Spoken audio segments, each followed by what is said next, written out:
Hello everybody, we're just doing another part of the Glastonbury landscape. Now just to sort of briefly remind you what that is, around or just by Glastonbury, the town of Glastonbury, there's a large landscape which is mapped out all around here for quite a few miles. Each part of the landscape is divided into little sections, and that is according to the horoscope, which is from Aries right up to the Pisces. So you've got 12 sections of this landscape. We're in a part which is covered by Taurus. So what we've done is we've covered a little part of the Taurus landscape, which, as I point, is in that direction. I know that won't mean a lot to you, but it starts over there. And what we're going to do is we're now going to move in that direction towards a place called Collard Hill. Collard Hill is part of the landscape which is covered by Taurus. Now, I'm just going to point in that direction over there. I don't know whether you can see it, it's quite far away, but it's the Tor in Glastonbury. And the landscape is very much associated with the Tor. What we're going to do now is we are going to just travel up from where we are up to Collard Hill,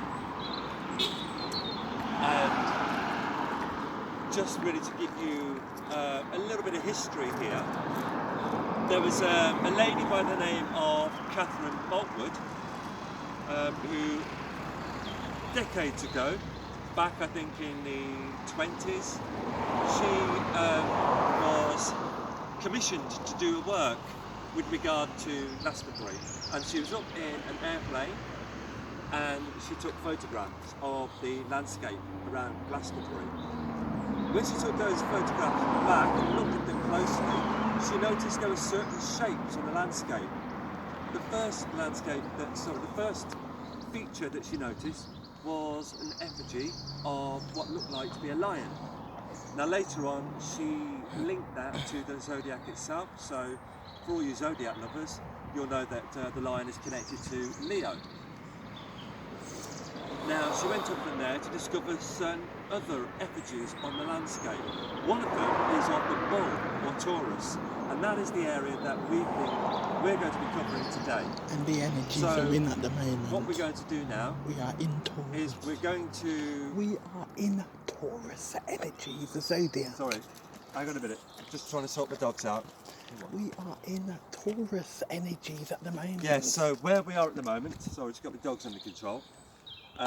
We are in the Taurus area. Now what that also means is that we are in an area which is covered by the energies associated with Taurus.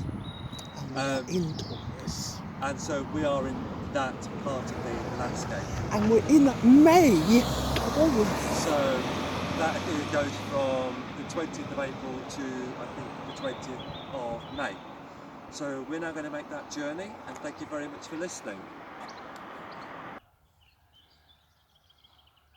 Okay, so we're just, I'd say pretty much at the top of Collard Hill.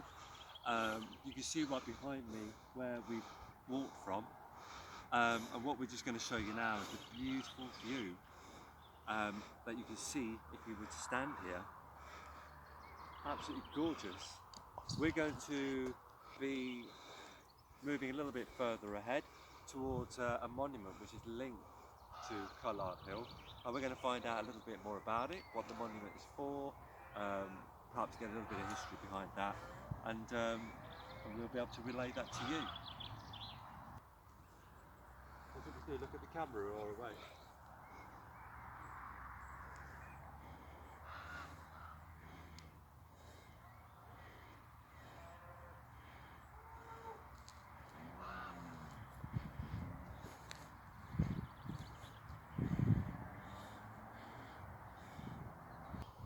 Okay, as we stop to have a drink of water for the pets and for ourselves, we just happen to turn in a particular direction, and we notice that there's a gap through the trees which you can see, and through that gap you can see the Tor at the top of the hill.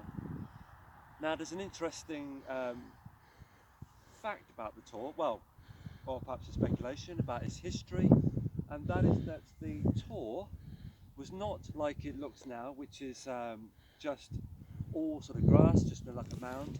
It actually looked like something we're going to show you. Just over in the distance there, a mound with trees.